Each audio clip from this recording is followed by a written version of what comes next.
Hello, everybody, and welcome to Sports Compass. I'm your host, Sam Fortier, filling in for Alex Flum this evening. We've got a great show for you here tonight. I'm joined by Mr. Adam Unger from Eerie, Pennsylvania, and right now we're having some technical difficulties with Curt Hogg from Milwaukee, Wisconsin, and we'll see if he can join us later. But right now, it's just going to be Adam and I kicking it PTI style. So let's get right down into it. Adam, what's your local segment, and we'll see how the Buffalo Sabres are doing. All right, Sam.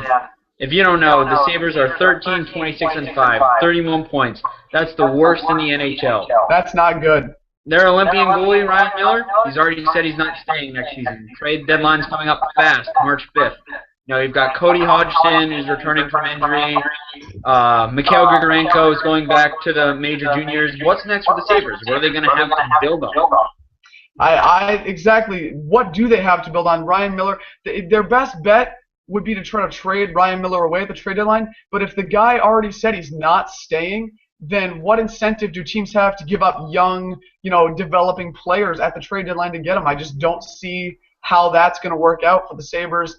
And it's not even like it's close. They're 10 points away from Florida, who's the next lowest in their conference. It's really not going well.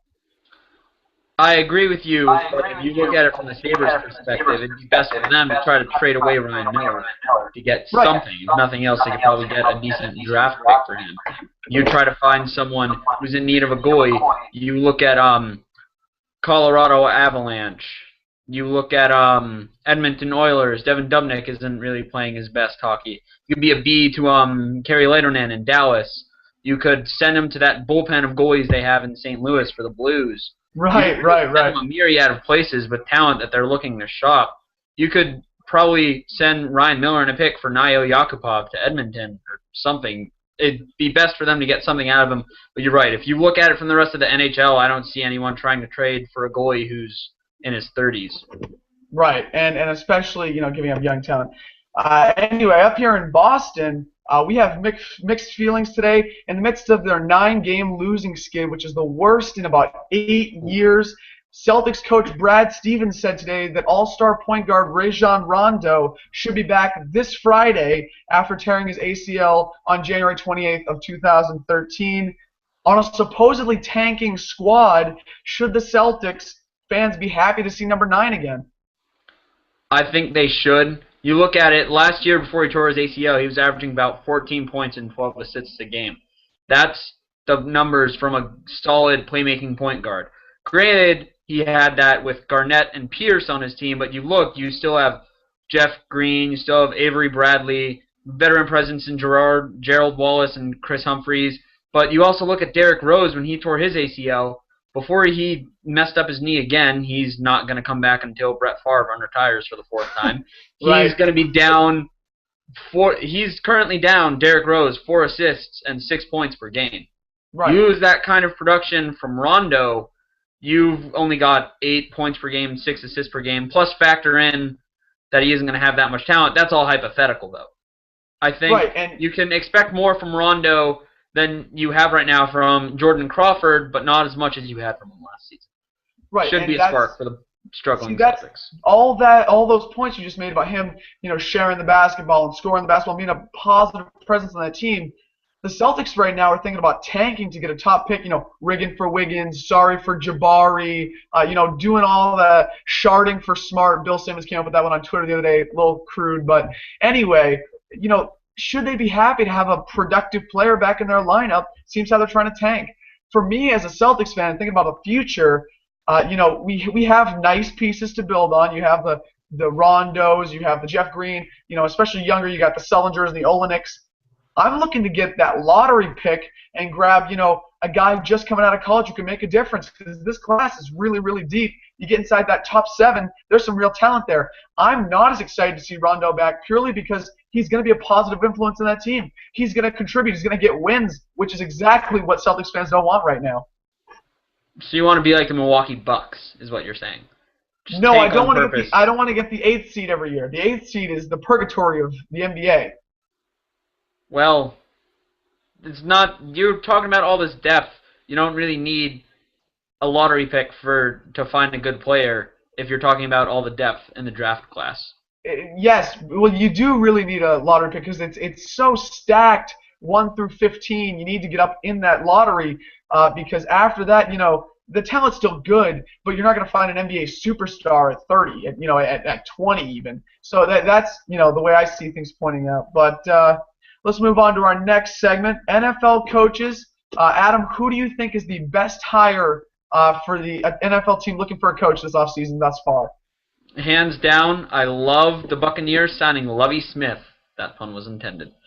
If Lovie Smith can make do with Rex Grossman and take him to the Super Bowl with Chicago back in '06, he can turn Mike Glennon into a star. All-pro linebacker Levante David is going to be a tackling machine in the Tampa 2 defense, which is also fitting to bring back to Tampa with Lovie Smith. You also look at Mason Foster. He's going to turn into a tackling machine. He's a young guy who could get coached into a star from Lovie Smith. Look at the defensive line. They've got Daquan Bowers, Adrian Claiborne, Gerald McCoy. They don't need help from other positions to get pressure on the quarterback, which is what you need in a Tampa 2 defense. And you look at the secondary, we've got Deshaun Goldson and Mark Barron manning halves.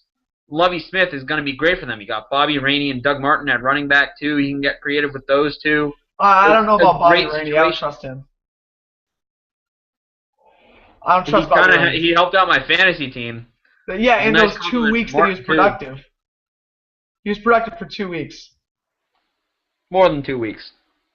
Okay, maybe 3. But I like that you brought up that defense. I really like that because Lovie Smith, yeah, he did take Rex Grossman, but he had an unbelievable defense on that 2006 team.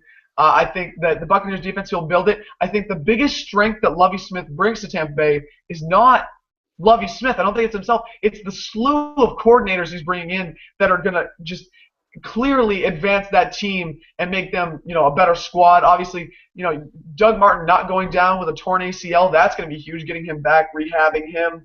But the best hire, in my opinion, goes out to Tennessee Titans, where they signed Ken Wisenhunt. I think he is a genius with signal callers. He's done really well with Phillip Rivers, Ben Roethlisberger in the past. Especially San Diego this season. And that's a softer division he's playing in, the AFC South, and that's a softer division that he's playing in. You got the Jaguars, and you're going to be able to take advantage of some of those softer teams.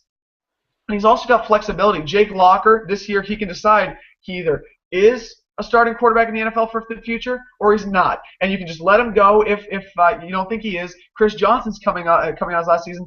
Ken Wisenhunt is set up in the most prime position to be a successful NFL coach. If he's going to be such a successful NFL head coach, do you think he'll help Jake Locker take that next step? I think if there's any man to do it, I think it's going to be him. He did, he helped Kurt Warner, have a career renaissance when he took him to the Super Bowl when they played the Pittsburgh Steelers.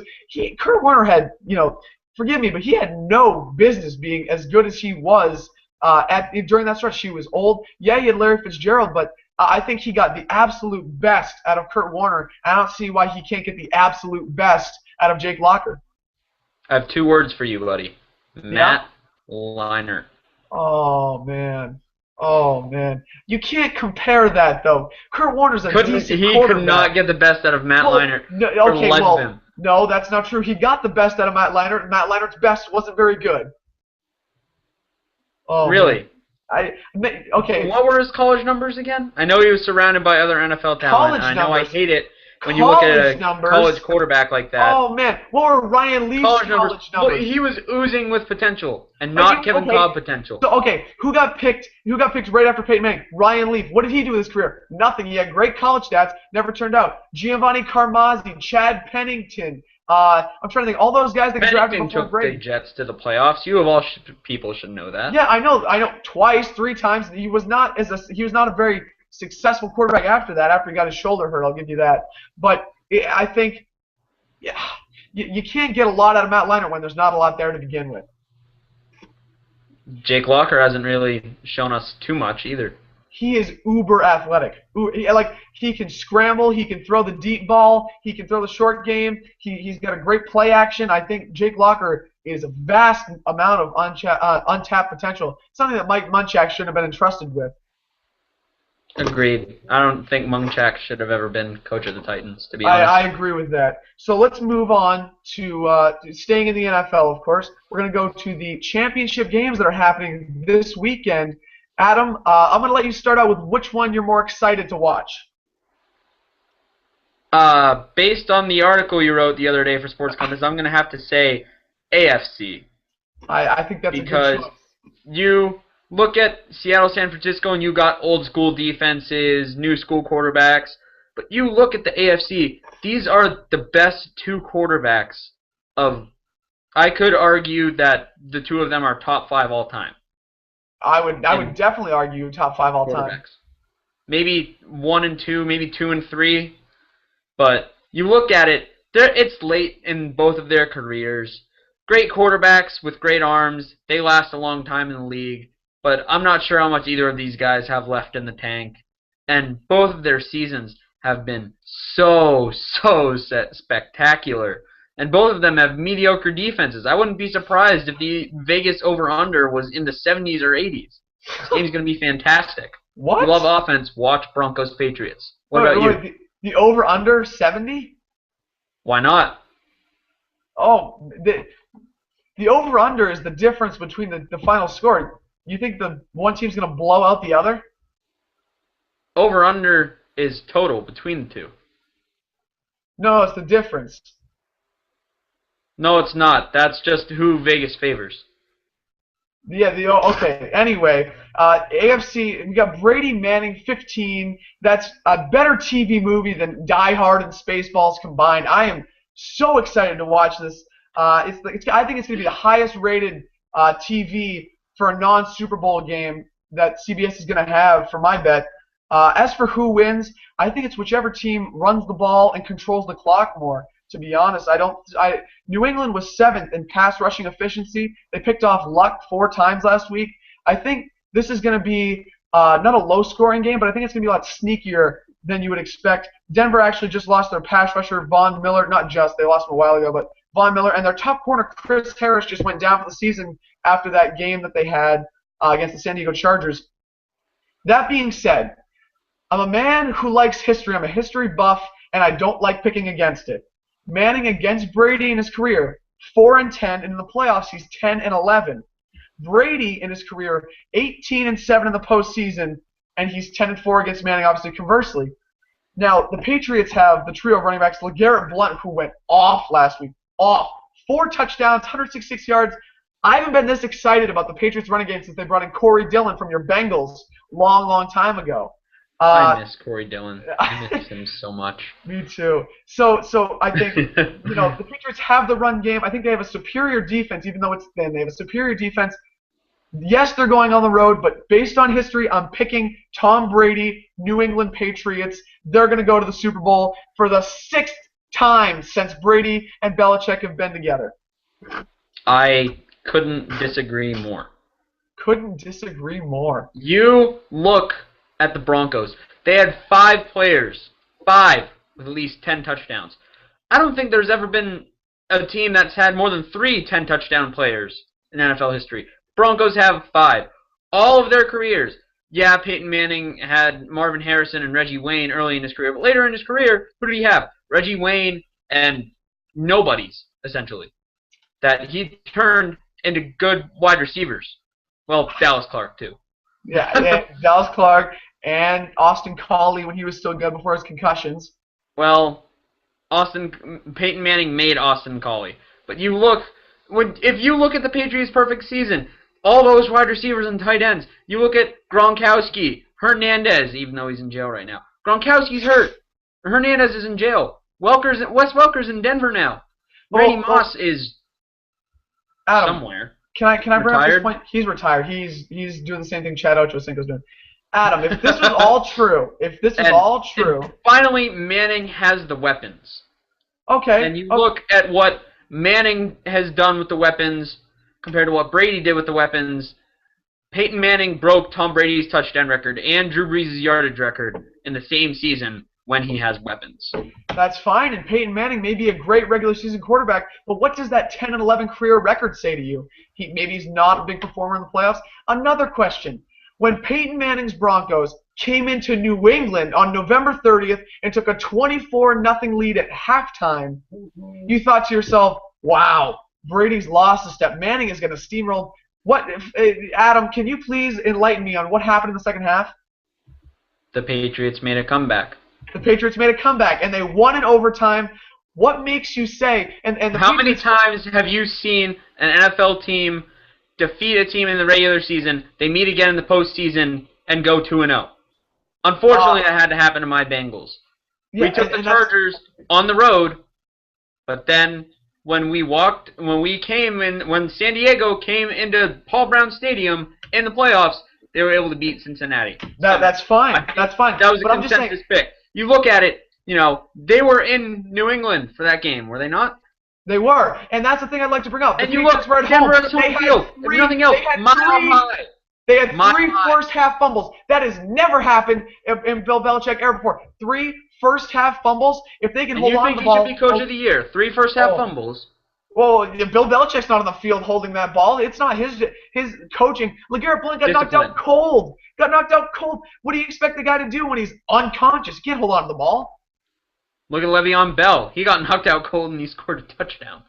Okay, he was already in the end zone. But I'm just saying, if the Patriots have more ball security, they have a better defense, they have a better run game now than they did at that point during the season. LeGarrette Blount I can't even tell you what LeGarrette Blount's doing.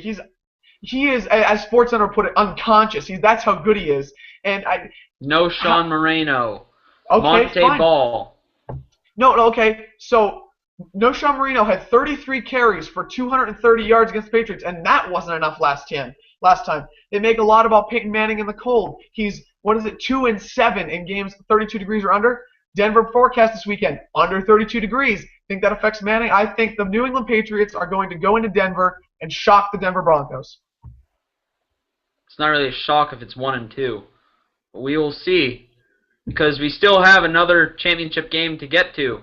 We do. Seahawks-Niners. Who you got, Sam? All right, well, I think this is 2 NFC West teams, and it really boils down. I know it's 2 NFC West teams, but I think this boils down to 49ers have experience, and the Seattle Seahawks have the 12th man. A lot's been made about that this season, and I think the 12th man has dominated this year. They're 7-1 at home, and I think they'll do so again. I'm picking the Seattle Seahawks to do this. They defeated San Francisco 29-3 in Week 3 at home, and they only lost on a field goal with time expiring when they played San Francisco in San Francisco Week 15.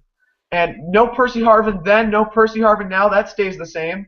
I think this game is a throwback. It's going to be gritty, ground and pound, hard-nosed, defensive. This game is going to be insane, but I think Seattle is a more complete defense, more complete team, a better coach, and I think they're getting the win.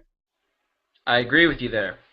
The Legion of Boom will shut down Colin Kaepernick.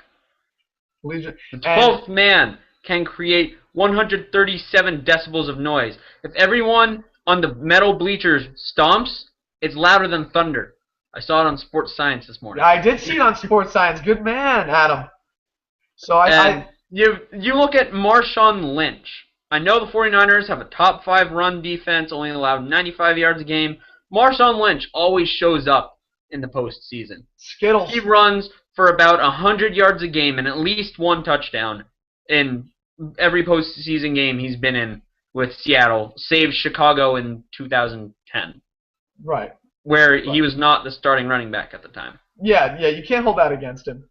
But I think you're absolutely right. You look at it, when does he not show up? It's Marshawn Lynch, and you look at Legion of Boom and Marshawn Lynch. Russell Wilson, I think, is a better quarterback than Colin Kaepernick. He's smarter back there.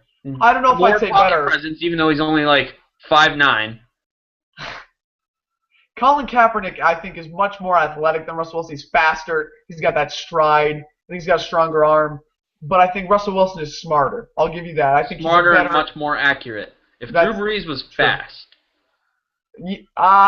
that's kind of a stretch. But yeah, if Drew Brees in San Diego was fast, yes, okay, I can see that.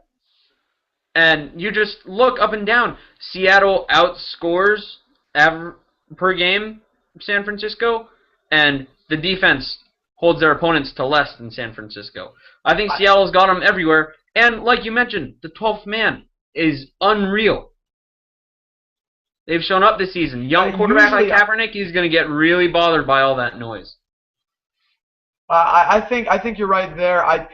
To say that the 12th man, usually when you go on the road in the NFL, it's tough, especially for the Saints. It's really tough. But if you're going on the road and you're like, oh, it's going to be difficult. There's going to be a little bit of angst being thrown away by the fans. That is nothing like CenturyLink Field in Seattle. That's a totally different monster. That's like your guard dog is a cute Labrador puppy. And that's most NFL road stadiums. And then CenturyLink is this Rottweiler, ready to tear your head off. I think that the Seattle Seahawks, they have real asset in the 12th man. That's something I don't think money can buy. That fan support, and I think that's a huge Seattle advantage. Did you hear about their ticket sales? No, I did not. 6 states: Washington. Oh, and not Oregon, California, right? Idaho, Alaska, Hawaii, Montana, and a couple Canadian provinces. They aren't selling to California. That's awesome. That is awesome. Because they want the 12th man to be as powerful as possible. And I dig that. You know what, Adam? That's kind of like a college atmosphere. It really is. They have a college atmosphere there. It really is. And that segues beautifully into our next point about college basketball.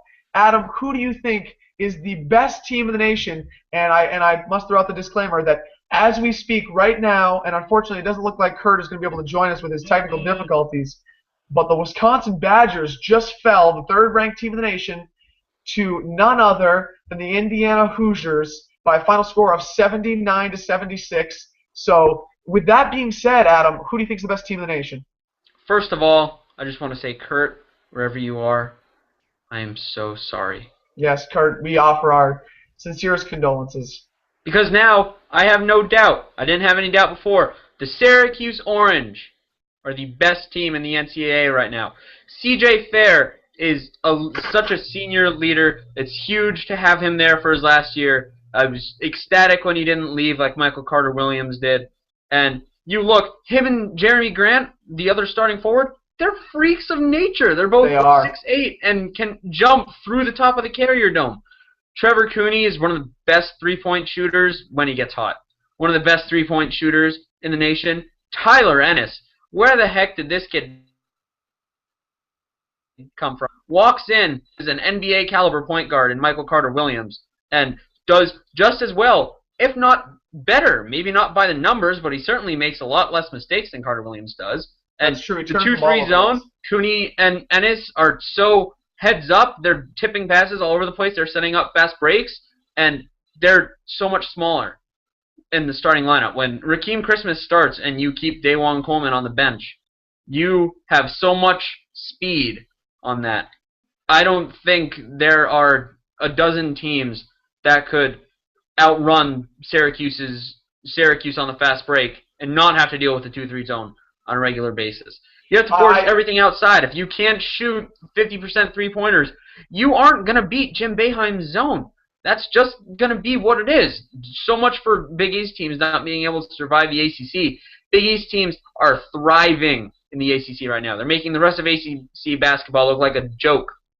That's true. And I just want to say, I know Arizona is the #1 ranked in the nation by the AP, but I think that the Pac-12 is a significantly less competitive conference, and they have not played a very tough schedule. Arizona hasn't, whereas Q's, which Q's is my pick for the best team in the nation right now. They've beaten #8 Nova. Granted, it was in the Carrier Dome, but they beat #8 Nova. They beat #18 Baylor, and they demolished upset-minded UNC. I think that speaks volumes. UNC went into Michigan and they beat Michigan State, and yet they come into Syracuse and Syracuse beats them by 20. That's huge. I think that this team, and like you said, I agree with all those points. I was nodding my head up and down the entire time. Jeremy Grant, he had a putback that was on SportsCenter Top 10 this morning against BC. Oh, it was ridiculously outrageous. I mean, he jumps out of the building. I know that's a cliche, but he really does. The kid has ups. Between CJ Fair and Grant, they've got 15 points per game and 6 boards. That's really solid numbers in college. And standout freshman point guard Tyler Ennis, he's been the biggest surprise and the biggest contributor. 3 steals a game. He's playing great defense. I think Syracuse has got to be the best team in the nation by far. And I think Boeheim's zone looks better than ever. I remember watching. I watch out of market games that are on CBS. I don't get to watch them all the time, but I watched the BC game, I watched the UNC game, and I watched the Villanova game. That zone is incredible. When you put CJ Fair at the 3, he gets out on guys and he'll tip 3-pointers, he'll steal passes. He is athletic, he's fast, his senior leadership. Q's undoubtedly best in the nation. I'm glad we agree on that, Adam. The whole team. We didn't really even get to the bench either. You still got Ryan Musikita. I mentioned Daewon Coleman. You've got Bijamala, the guard, who's pretty athletic and a pretty good shooter. Mm-hmm. It's a deep team, too. It's really not like a couple of years ago with Dion Waiters and Fair coming off the bench where you only had 7 guys to rotate. Right. They have depth, too, which is why it's so spectacular that we have 2 forwards that can put up 15 and 6. Right. That's huge. And so Syracuse, up north, upstate New York, and that brings us to our north on the sports compass. Adam, who is your north this week? My north this week is the Anaheim Ducks. They have Ducks. won their last 7, dating back to December 31st. And during that, their goaltender, Jonas Hiller, is putting up a .918 save percentage and allowing 2.14 goals against per game. Goals against average. Wow. Those are fantastic numbers. The Anaheim Ducks are red hot. They're flying high somewhere south and nice and warm that isn't Boston or Eerie. And yes, that's true. 5 points ahead of anyone else in the NHL right now. They've got 75. And the next closest, Chicago at 70. Somewhere Emilio Estevez is smiling down upon that team, and he's very happy. My north this week is Bud Selig, the Major League Baseball former commissioner at the end of this month. He's sticking to his plans and to retire, which I think is great. Anytime you say you're going to do something and you follow through on it, that's a great job. You take note, Brett Favre. And also, he announced plans to and he announced plans to tour all 30 Major League Baseball parks as kind of a farewell tour, and I think that is great. I wish Bud Selig farewell. I don't appreciate the steroid era, but I appreciate what he's done for Major League Baseball over these last couple of years. I agree. I'm not the biggest baseball fan, but Selig has done a lot for the sport. He has done a lot for his sport. And Adam, don't take this personally, but a lot more than Gary Bettman has done in the NHL. I'd agree with that. All right, so let's shift down to our south. South of the week, Adam, what do you think? My south of the week is Mr. Marcus Colston, who threw a forward lateral with 2 seconds to go against the Seahawks when it's a one-possession game instead of stepping out of bounds and giving Drew Brees another chance. Heard the Jaguars are looking for a quarterback. They could look into Marcus Colston, couldn't they? Oh, man, they could do that. Hey, that was a good forward pass. My south this week, I actually have two souths. Obviously, that one that just happened, Wisconsin, I think that they just went south. Definitely in the rankings, they're going south. But my other south is the Detroit Lions. The Detroit Lions are hiring Jim Caldwell. I don't understand that signing at all. First off, he doesn't open up the offense. He's a conservative run guy, and when you have Megatron and Matthew Stafford, you better run it with Bush. I just don't get that. Where's that coming from? Also, they go south because that's a team. I think that's the least disciplined team in the NFL. They're reckless. They're off the field instances and the most penalized team in the NFL. Ndamukong Suh, Nick Fairley, they're not constrained at all. And he's a low key guy. He's a low-key guy. He is not going to control that locker room. He's not going to control that franchise. I think this is a terrible hire for the Detroit Lions, who continue moving south. The Lions could have used Bengals defensive coordinator Mike Zimmer. He would have whipped Ndamukong Suh and Nick Fairley into shape. That's for sure. That is definitely true. All right, so let's head to West. Let's go. What was your favorite thing from last week, Adam? My favorite thing from last week was hearing about Deion Sanders possibly suiting up for the Pro Bowl. The NFL and actually... the smack talk. Go ahead. The smack talk between Deion Sanders and Jerry Rice throughout that. If Deion Sanders were to suit up again, The Pro Bowl would be a perfect game because there's no tackling in it anyway. Exactly. There's no blocking. There's no tackling. Hey, Deion Sanders / Leon Sandcastle, whatever he wants to call himself, he can come back. He can play defense. That's good for him. To be fair, I think it's funny. I like it, but the Pro Bowl does not do anything for me. Really, it's watching people throw the ball, and run without blocking. It's not very fun for me. The West for me. Oh, man. Seeing LeGarrette Blount, 166 yards, 4 touchdowns. LeGarrette Blount. I mean, I remember when Bill Belichick traded from the offseason, I have a friend, Kyle Stevens, shout out to Kyle Stevens wherever he is, texted me and said, wow, I hate this trade. LeGarrette Blount is slow and big. He won't do anything. And then last week, 166 yards, 4 touchdowns. That's all I have to say. LeGarrette Blount's numbers speak for themselves. I loved watching him run all over the Indianapolis Colts. Blunt force. Blunt force trauma. That's what the Indianapolis Colts went through. And finally, let's wrap it up, Adam, with our East. With our East of the week. What are you looking forward to? We've already talked about my East, sort of. I'm looking forward to seeing the Syracuse Orange take on the Pittsburgh Panthers, 2 former Big East teams in the ACC, with only 1 loss between them all season. That's true. That is going to be It'll be an interesting game. It's definitely, I think, that's going to... Don't want to jinx anything. Right. But I'm a little worried for Syracuse. It's going to be their toughest challenge yet. Tougher than Nova. I was about to agree with you. Syracuse played Nova, but that was at home. And I think this Pitt game is going to be a tough one to win, even for Jim Boeheim. But that zone should hold them in check. My East, we've already talked about it as well. I cannot tell you how excited I am or how ready I am to sit on my couch for Brady Manning Chapter 15, Episode 15. Oh, man, it's got more episodes than Rocky, and it's going to be way better than all of them. Oh, man, I believe I said that in my post as well. And thank you for that shout-out about my post liking it. If you haven't read it, that's sportscompassblog.wordpress.com, so you can check it out there. Are you sure there are more Brady Mannings than there are Rockies? I'm almost positive, although I alluded to earlier. There's a lot. Yeah, there is a lot, and he never stops training, coming back, doing it again. Who knows? Hey, more comebacks than Brett Favre. We've ragged on him a lot in this episode. Sorry, Brett. Yeah, sorry, dude. Maybe there's some other things he did after his career that were a little questionable. Go win another high school championship. That's true. All right, so this has been Sam Fortier, Adam Unger for Sports Compass.